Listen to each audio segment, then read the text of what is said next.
I'm going to be doing a quick recap and review of the third episode of Ironheart, so there will be spoilers moving forward. So if you've not seen the show yet, which I don't know how you haven't yet, go watch the show and come on back.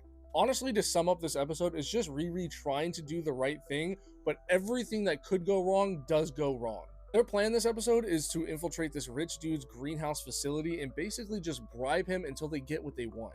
The problem is that she ruins the entire plan because of her personal vendetta to find out more about the hood, so she sneaks in a laser in order to catch him off guard and cut a piece of his hood off so she can analyze it and learn more about him, but it sets off all the sensors and locks down the entire facility. And then when she's trying to escape after what she just caused, she gets cornered by cousin John, and they duke it out while the carbon monoxide keeps rising up in the building so they can't breathe, and she ends up getting saved by her suit, which is Natalie in the suit, her AI, and then John ends up dying. I know all of you Good Girls fans were so upset because this is the same guy from the show, and he honestly still represents, like, he still had it on him. But see, the plot thickens because within this episode, we find out that Joe is not Joe. He's actually Ezekiel Stane, which is Obadiah Stane's son. You know, the one who tried to kill Iron Man in the first movie.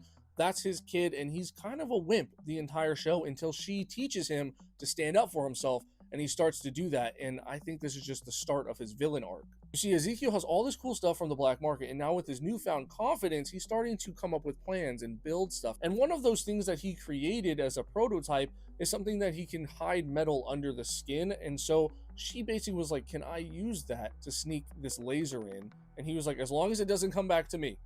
Just don't let it come back to me and we're fine. And she's like, I promise. And of course she breaks that promise. So at the end of the third episode, she's basically creating two supervillains at the exact same time. One, she let John die, so the hood finds out, completely pissed at her, wants revenge. And then there's also Ezekiel, who trusted her with his equipment as long as it doesn't come back to him, but she left it behind in the altercation with cousin John, and now it will most definitely tie back to him within the next 3 episodes, which gives him a personal vendetta against Riri.